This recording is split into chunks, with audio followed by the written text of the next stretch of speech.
বিসমিল্লাহির রহমানির রহিম। অনার্স প্রথম বর্ষ গণিত বিষয়ের শিক্ষার্থীদের শুভেচ্ছা জানাচ্ছি। আমি মোহাম্মদ ফাইজার রহমান, সহকারী অধ্যাপক গণিত, কুড়িগ্রাম সরকারি কলেজ, কুড়িগ্রাম। আজকে আমার ভিডিও লেকচার আমি আলোচনা করব ফান্ডামেন্টাল অফ ম্যাথমেটিক্স থেকে এলিমেন্টারি নাম্বার থিওরি। তাহলে আমরা সরাসরি আলোচনায় চলে যাই। আজকে আমাদের আলোচনার বিষয় এলিমেন্টারি নাম্বার থিওরি। এতে ফান্ডামেন্টাল অফ ম্যাথমেটিক্সের নবম অথবা দশম অধ্যায়ে থাকে। আমরা আলোচনা করি এলিমেন্টারি নাম্বার থিওরি। তাহলে প্রথমে আমরা আলোচনা করব ডিভিজিবিলিটি নিয়ে।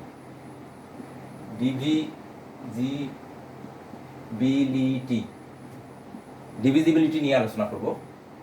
ডিভিজিবিলিটি অর্থ হলো বিভাজ্যতা। এই বিভাজ্যতা নিয়ে আমরা আলোচনা করব। আমরা ধরি এ ও বি দুইটি সংখ্যা এবং এগুলো হচ্ছে পূর্ণ সংখ্যা, ইন্টিজার নাম্বার। এই দুইটাই হলো ইন্টিজার নাম্বার। এই দুইটাই integer. A less than b, a not equal to 0। ধরলাম এ নট ইকুয়াল টু 0। এখন বি ইকুয়াল টু যদি এ কিউ, যেখানে কিউ পূর্ণ সংখ্যা, তাই যদি হয়, এভাবে যদি আমরা বি কে প্রকাশ করতে পারি, তাহলে আমরা বলতে পারি বি এ দ্বারা বিভাজ্য। কিউ যদি পূর্ণ সংখ্যা হয়, এবং লিখতে পারি এ ডিভিসর অফ বি। এটা আমরা বলতে পারি এ ডিভিসর অফ বি, অর্থাৎ এ দ্বারা বি কে ডিভাইড করা যাবে। আমরা এটাও লিখতে পারি এ ডিভাইডস বি। এ দ্বারা বি বিভাজ্য, বা বি ইজ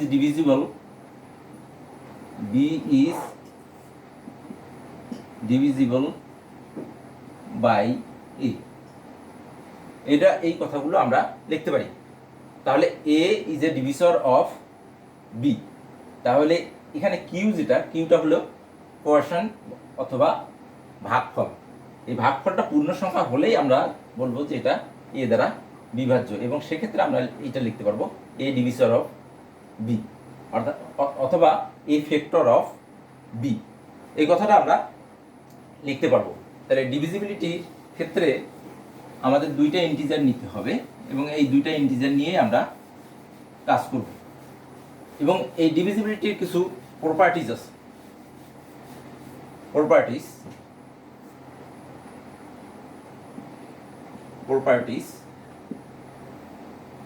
এক নম্বর প্রপার্টিজ হলো, যেমন a divides b. A b দুইটা পূর্ণ সংখ্যা। এ যদি বি কে ডিভাইড করে, this implies that a divisor of bc. C integer অর্থাৎ পূর্ণ সংখ্যা। সি পূর্ণ সংখ্যা হলে এ যদি বি কে ডিভাইড করে, তাহলে এ বিসি কেও ডিভাইড করবে। অর্থাৎ এ যদি বি এর ডিভিসর হয়, তাহলে এ বিসিরও ডিভিসর হবে। আবার 2 নম্বর, এ ডিভাইডস বি আর বি ডিভাইডস সি। এ দ্বারা বি কে ভাগ করা যায়, আবার বি দ্বারা সি কে ভাগ করা যায়। এটা ইমপ্লাইজ করবে এ ডিভাইডস সি, অর্থাৎ a is a divisor of C. তাহলে এ যদি বি এর ডিভিসর হয় আর বি যদি সি এর ডিভিসর হয়, তাহলে এ সি এর ডিভিসর হবে। 3 নম্বর হলো এ ডিভাইডস বি আর বি ডিভাইডস এ, অর্থাৎ a is a divisor of b and b also is a divisor of a. এটা যদি হয়, তাহলে this implies that a equal to plus minus b. অর্থাৎ এই দুইটা সমান হবে, চিহ্নর পরিবর্তন হইতে পারে কিন্তু এই দুইটার ভ্যালু একই হবে। 4 নম্বর, a divisor of b and a divisor of c, এটা যদি হয় a divisor of b and a divisor of c, তাহলে এটা ইমপ্লাইজ করবে a divisor of bq plus cr, যেখানে যেখানে q ও r পূর্ণ সংখ্যা, যেখানে q ও r পূর্ণ সংখ্যা। তাহলে আমরা এটা একটা লিনিয়ার কম্বিনেশনের মতো, যে a দ্বারা যদি b কে ভাগ করা যায়, অর্থাৎ a is a divisor of b, a is also a divisor of c, then a is a divisor of bq plus cr, তাহলে এইটা ডিভিসরও হবে। এই হলো আমাদের ডিভিজিবিলিটির কিছু প্রপার্টিস। এই প্রপার্টিসগুলো নিয়ে আমরা পরে আলোচনা করা যাবে বিস্তারিত। আমরা এই প্রপার্টিসগুলো একটু মনে রাখব।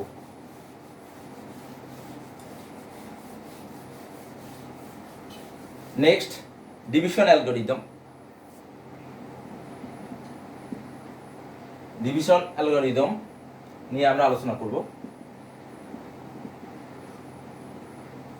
ডিভিশন অ্যালগরিদম হলো a b দুইটা পূর্ণ সংখ্যা, দুইটা ইন্টিজার, আমরা দুইটা ইন্টিজার নিয়ে কথা বলতেছি, a b দুইটা ইন্টিজার। এখন a not divisor of b, a b এর ডিভিসর নয়। a যদি b এর ডিভিসর না হয় তাহলে b ইকুয়াল টু আমরা লিখতে পারি aq প্লাস r। এটা হলো যে কিউটা হলো কোশ্চেন, আরটা হলো রিমাইন্ডার। এটা হলো রিমাইন্ডার অর্থাৎ অবশেষ, আমরা এটাকে রিমাইন্ডার বলি বা অবশেষ বলি। কিউটা হলো কোশ্চেন বা ভাগফল, এভাবে আমরা প্রকাশ করতে পারি। এবং আর এর মান অবশ্যই আরটা হবে 0 less than or equal to r less than b, less than e, এর চেয়ে ছোট হবে, অর্থাৎ 0 less than or equal to r less than a, এই আকারে হবে। তাহলে আমরা ডিভিশন অ্যালগরিদমে দেখলাম যে আর এর মান যদি কোনো সময় 0 হয়ে যায় তাহলে এ is a divisor of B, তাহলে এটা বি এর ডিভিসর হবে। আর যদি আর এর মান 0 না হয় তাহলে আমরা এভাবে আমরা এটাকে প্রকাশ করতে পারি। এটা হলো ডিভিশন অ্যালগরিদম। নেক্সট আমরা দেখি প্রাইম নাম্বার।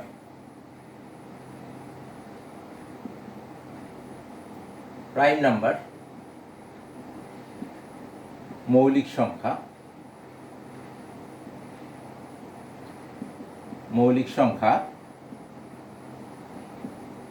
প্রাইম নাম্বার আছে আমাদের মৌলিক সংখ্যা। এই মৌলিক সংখ্যাগুলো কি? যেমন 2, 3, 5, 7, 11, এগুলো হচ্ছে মৌলিক সংখ্যা। তাহলে মৌলিক সংখ্যা আমরা কাকে বলবো? যে 1 এর চেয়ে বড় যে সংখ্যাগুলোর 1 এবং ওই সংখ্যা ছাড়া অন্য কোনো ডিভিসর নেই। 1 এর চেয়ে বড় অন্য কোনো ডিভিসর নেই, অর্থাৎ যে সংখ্যাগুলোকে 1 এবং ওই সংখ্যা ছাড়া অন্য কোনো সংখ্যা দ্বারা ভাগ করা যায় না, সেই সংখ্যাগুলোকে আমরা বলি সাধারণত যে প্রাইম নাম্বার বা মৌলিক সংখ্যা। এখন যৌগিক সংখ্যা আমরা কোনটা বলবো? Composite number. কম্পোজিট নাম্বার হলো, এগুলো হলো যৌগিক সংখ্যা।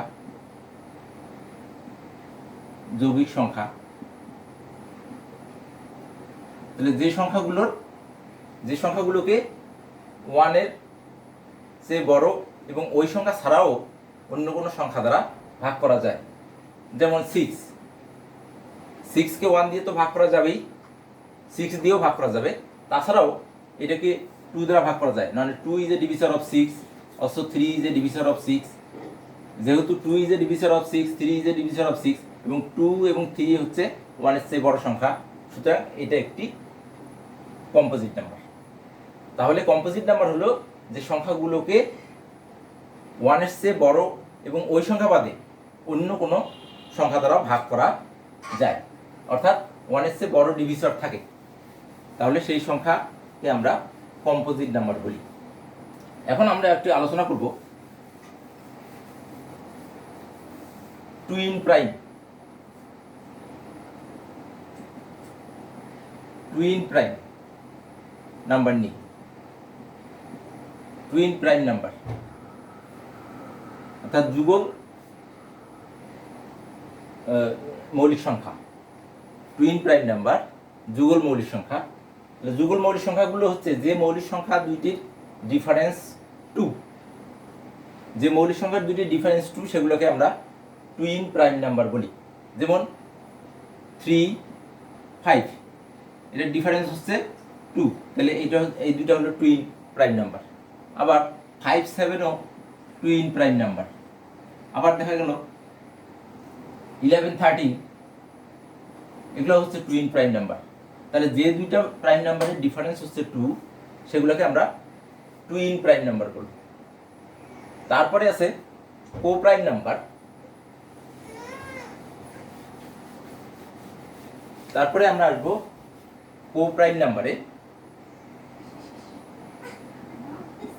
কো prime number,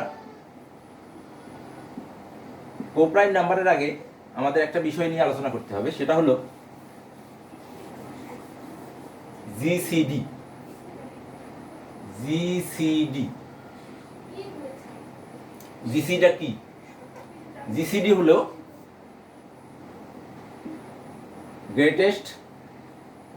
greatest common ডিভিসর। Greatest common ডিভিসর বা এটাকে এইচসিএফও বলা হয়। এইচসিএফও বলা হয় হাইয়েস্ট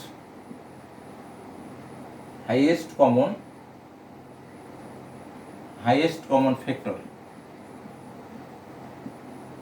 এটা আসলে গসাগু গরিষ্ঠ সাধারণ গুণনীয়ক, যেটাকে আমরা বলি গসাগু গরিষ্ঠ সাধারণ গুণনীয়ক। অর্থাৎ এই জিসিডি আমাদের জানা দরকার। তাহলে জিসিডিটা কি সেটা একটু আমরা জানি। যেমন আমি যদি বলি যে 6, 8 এটা জিসিডি কত হবে, তাহলে আমরা ইজিলি বলতে পারবো যে এটা জিসিডি হবে 2। কিভাবে? যেমন 6 যদি আমরা ফ্যাক্টরাইজ করি, 6 এর ফ্যাক্টরগুলো কি 1, 2, 3, 6 এগুলো হচ্ছে 6 এর ডিভিসর। 8 এর ডিভিসরগুলো কি 1, 2, 4, 8 এগুলো হলো 8 এর ডিভিসর। এর মধ্যে কমন ডিভিসর আছে কোনগুলো? 1টা কমন ডিভিসর, 2টা কমন ডিভিসর। এর মধ্যে হাইয়েস্ট কোনটা বা গ্রেটেস্ট কোনটা? ডিভিসর 2। তাহলে এটার গসাগু হবে 2। তাহলে গসাগুটা হলো কি, যে কমন ডিভিসরগুলোর মধ্যে একাধিক সংখ্যার গসাগু হলো সেই সংখ্যাগুলোর যে ডিভিসরগুলো আছে সেই কমন ডিভিসরগুলোর মধ্যে সবচেয়ে বড় যেটা সেটা হলো জিসিডি বা এইচসিএফ। তাহলে কো প্রাইমের ক্ষেত্রে আমরা যদি চিন্তা করি, তাহলে কো প্রাইম যে সংখ্যাগুলোর জিসিডি 1, যে সংখ্যাগুলোর জিসিডি 1, যেমন আমরা যদি বলি 5, 8 এর গসাগু 1, তাহলে এগুলো হলো কো প্রাইম নাম্বার। যদি আমরা বলি 4, 9 দুইটাই কিন্তু কোনোটাই প্রাইম নাম্বার না, কিন্তু এগুলো হলো এদের গসাগু 1 বলে এগুলো কো প্রাইম নাম্বার। তাহলে যে সংখ্যাগুলোর যে দুইটা সংখ্যার গসাগু 1 হবে সেই দুইটা সংখ্যাকে আমরা কোপ্রাইম নাম্বার বলবো। এখন গসাগু নিয়ে আমরা একটু বিস্তারিত আলোচনা করব, কারণ এখানে ইউক্লিডিয়ান অ্যালগরিদম আমরা নিয়ে কাজ করি। ইউক্লিডিয়ান অ্যালগরিদম আছে, Euclidean algorithm, Euclidean algorithm.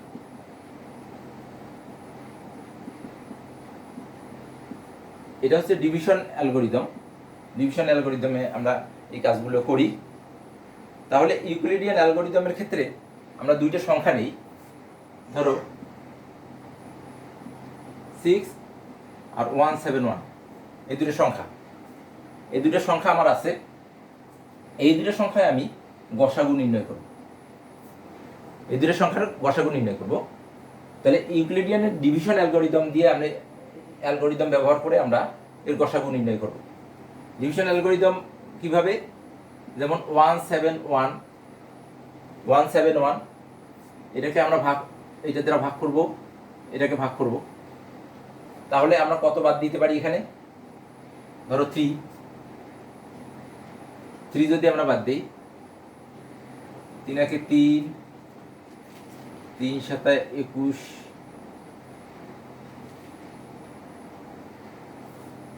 5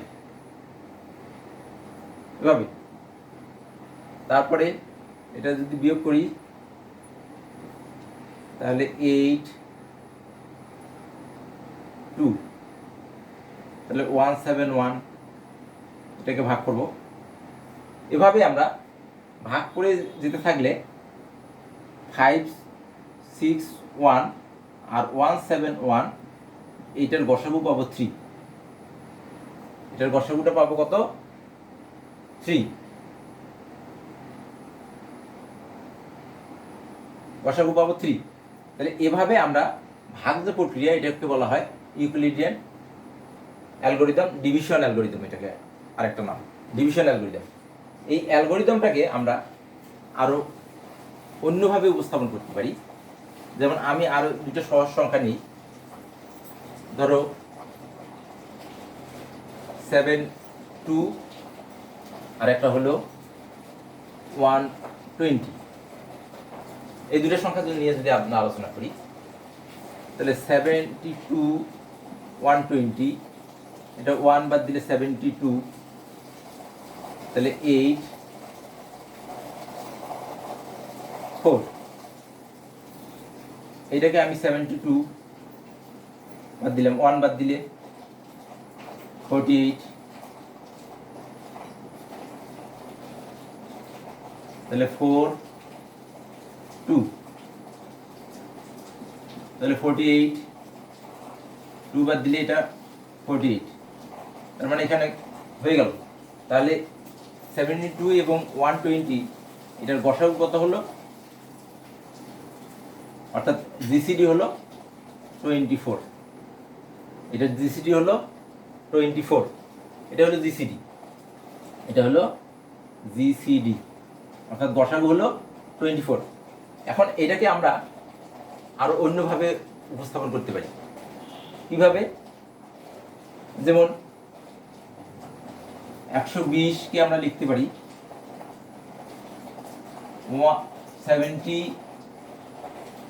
72 into 1 plus 48।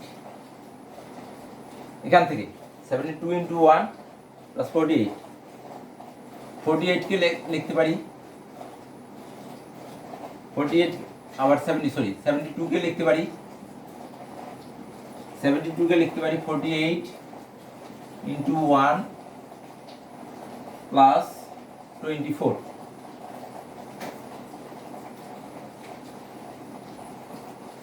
48কে আবার লিখতে পারি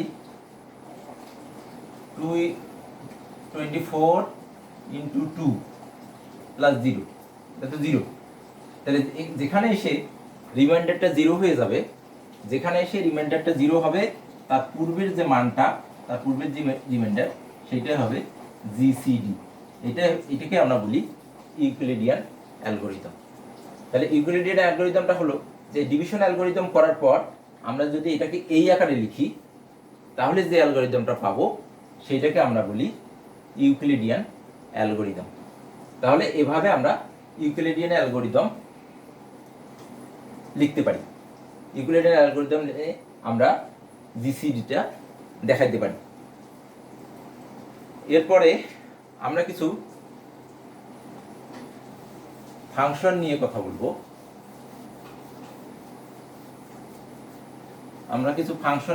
বলবো। সেই ফাংশনগুলো হলো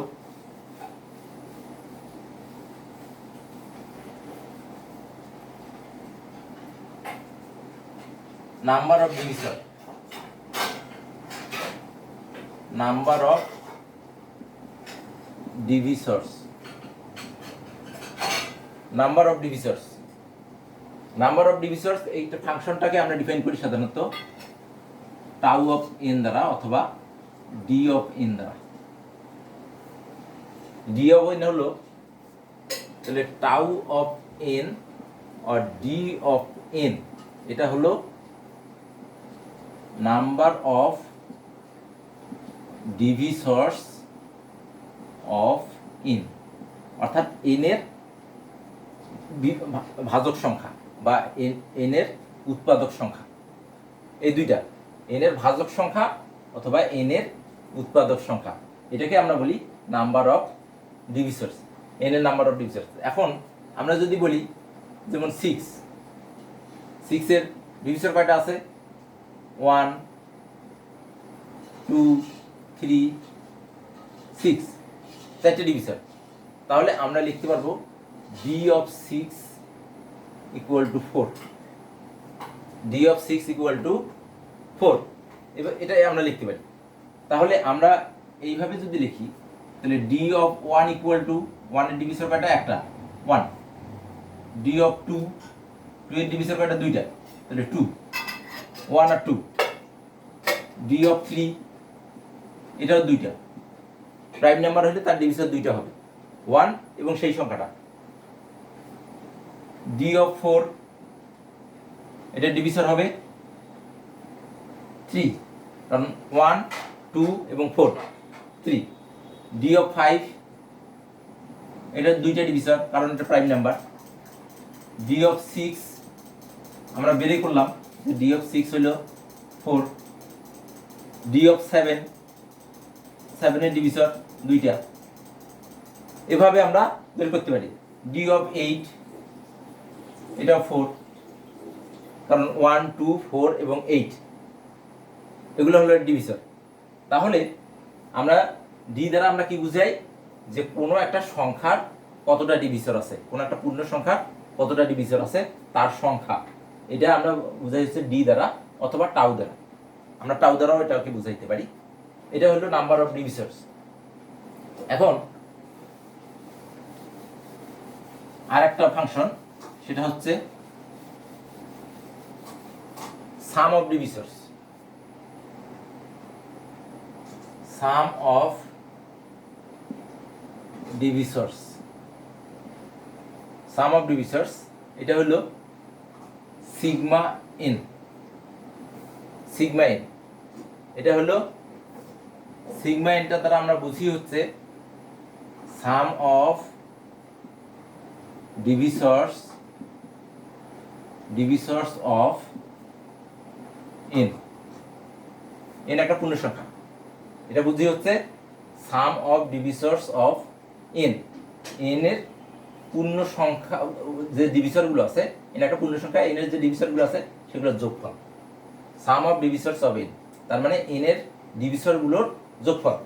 যেমন আমরা বলি, আমরা 6 নিয়ে কথা বলি, 6 এর ডিভিসরগুলো কত? 1 2 3 6, 1 2 3 6।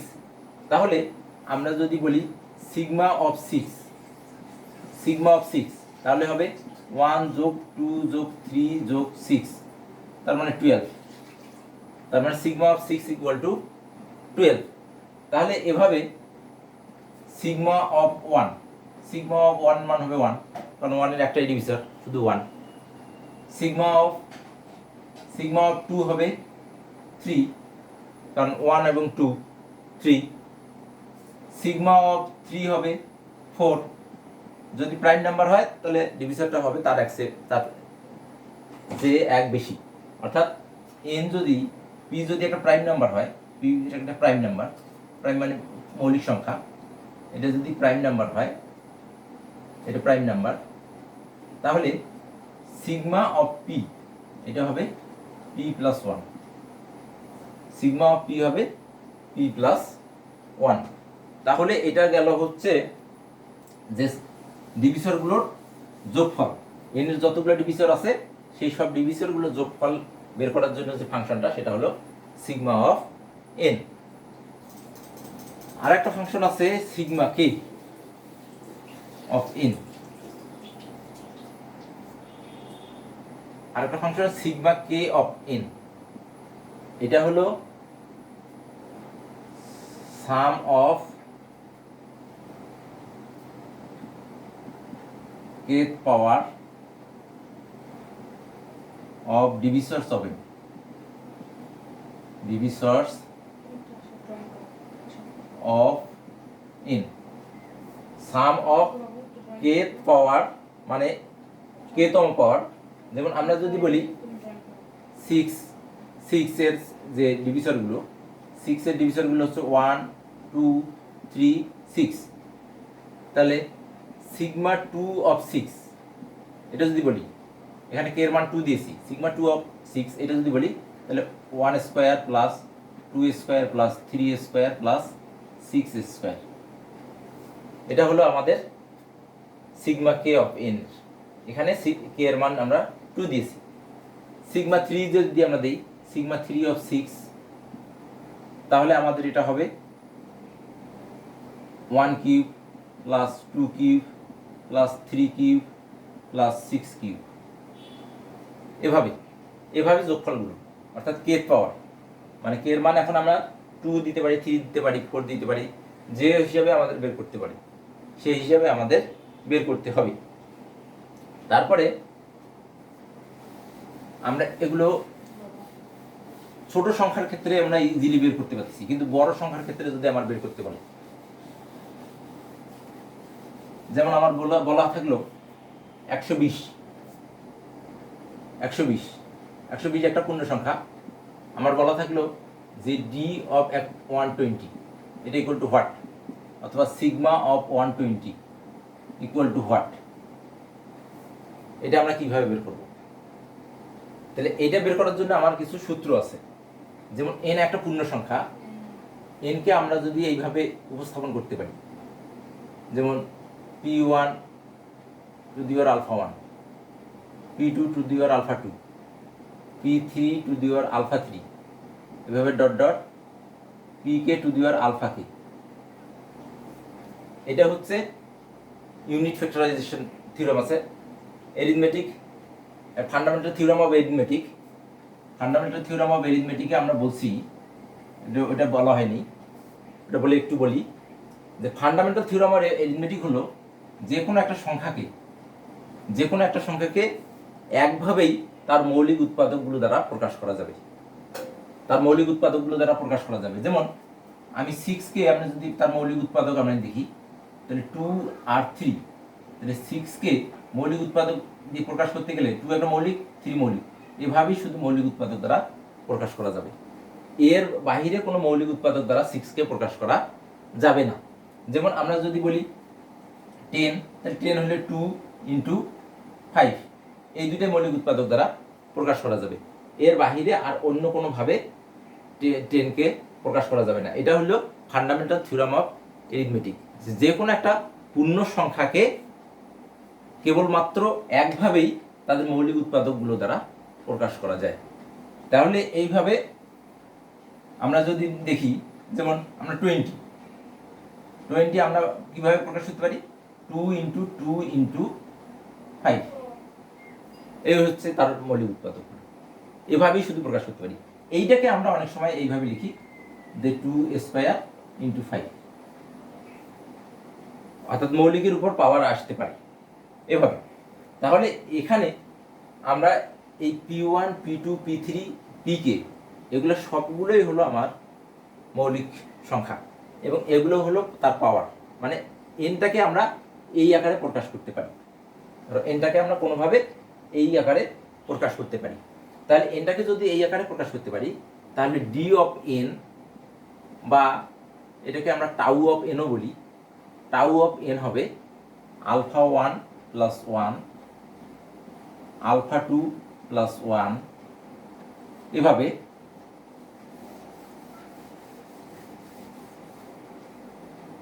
আলফা 3 প্লাস 1, এভাবে dot dot alpha k plus 1। এগুলো অর্থাৎ পাওয়ারগুলোর সাথে সব এক যোগ করে আমরা সবগুলো গুণ করব, তাহলে আমরা নাম্বার অফ ডিভিসর পেয়ে যাব। যেমন আমরা 6 কে প্রকাশ করতেছি কিভাবে, 6 কে প্রকাশ করতেছি, এটার উদাহরণ একটা দিই 6 দিয়ে। 6 কে আমরা প্রকাশ করি কিভাবে, যেমন 2 ইন্টু 3, 2 ইন্টু 3, তাহলে ডি অফ 6 হবে এর পাওয়ার 1, এর পাওয়ার 1, তাহলে 1 প্লাস 1 ইন্টু 1 প্লাস 1, তাহলে কত হলো 4। তাহলে এর কিন্তু ডিভিসর আছে 4টা। আমরা দেখছি যে 6 এর ডিভিসর কয়টা, 4টা।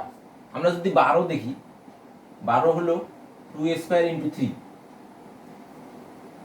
2 স্কয়ার ইন্টু 3, তাহলে ডি অফ 12, ডি অফ 12 কত হবে, তাহলে ডি অফ 12 হবে 2 প্লাস 1 ইন্টু 1 প্লাস 1, তাহলে এটা হয়ে গেল আমাদের 3 দুগুণ 6। তার মানে 6 এর 6টা 12 এর 6টা ডিভিসর আছে।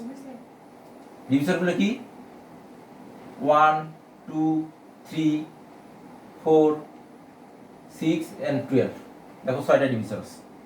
তাহলে এবার এই সূত্র দিয়ে আমরা ডিভিসরগুলো বের করতে পারি। তারপরে আমরা যদি চিন্তা করি যে সিগমা, সিগমা বের করতে চাই, sigma of N,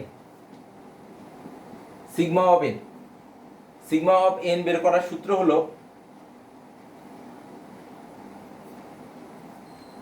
p1 to the power alpha 1 plus 1 minus 1 divided by p1 minus 1,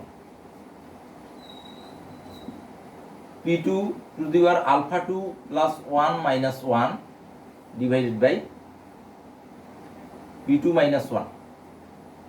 এভাবে pk to the power alpha k plus 1 minus 1 divided by pk minus 1। তাহলে এভাবে আমরা বের করতে পারি সিগমা অফ এন, অর্থাৎ এর যে ডিভিসরগুলো আছে, এন এর যে ডিভিসরগুলো আছে সেই ডিভিসরগুলোর যোগফল। এই দুইটা সূত্র ব্যবহার করে আমরা 120 এর বের করে আজকে আমাদের লেকচার শেষ করব। দেখি আমরা 120 এর কিভাবে নাম্বার অফ ডিভিসর এবং সাম অফ ডিভিসর কিভাবে বের করতে পারি। 120, 2 নিলে হলো 60, 230, 215, 3, 5। তাহলে 120কে আমরা কিভাবে প্রকাশ করতে পারি, 2 কিউব ইন্টু 3 ইন্টু 5, এইভাবে। তাহলে আমার সূত্র অনুসারে ডি অফ 120 হবে 3 plus 1, 1 plus 1, 1 plus 1, 3 plus 1, 1 plus 1, 1 plus 1। এভাবে আমরা এটার মান যা হবে সেটা হবে 120 ডিভিসরের, 120 এর যতটা ডিভিসর আছে তার সংখ্যা। আর সিগমা অফ এন হবে সিগমা অফ 120, এটা হবে 2 to the power 3 plus 1 minus 1 divide by 2 minus 1 into 3 to the power 1 plus 1 minus 1 divide by 3 minus 1, আর 5 to the power 1 plus 1 minus 1 5 minus 1। এই হলো আমাদের 120 এর, এইটা ক্যালকুলেশন করলে যে মানটা আসবে সেটা হবে 120 এর যে ডিভিসরগুলো আছে সেই ডিভিসরগুলোর যোগফল। তাহলে আমরা এভাবে দুইটা ফাংশনের মান বের করতে পারি। এবং তোমরা বাসায় চেষ্টা করে দেখবা যে D220 2020 সালের যে ডিভিশনগুলো আছে 2020-এর সেই ডিভিশনগুলোর সংখ্যা বের করে নিবা। তারপরে সিগমা অফ 2020 এটা বাসায় প্র্যাকটিস তোমরা করতে পারো। তাহলে আজকে আমাদের এই চ্যাপ্টারে আরও অনেক কিছু আছে, আমরা অয়েলার ফাংশন করি নাই। নেক্সট টাইমে আমরা অয়েলার ফাংশন থেকে শুরু করব। অয়েলার ফাংশন থেকে শুরু করে আমাদের কিছু থিওরাম আছে, আরও কিছু নাম্বার আছে, যেমন পারফেক্ট নাম্বার করতে হবে, মার্সিনি নাম্বার, ফার্মেটস নাম্বার, এগুলো নিয়ে আমরা নেক্সট ক্লাসে আলোচনা করব। আজকে এ পর্যন্তই। সবাইকে ধন্যবাদ জানিয়ে আজকে ভিডিও লেকচার এখানে শেষ করতেছি। আল্লাহ হাফেজ।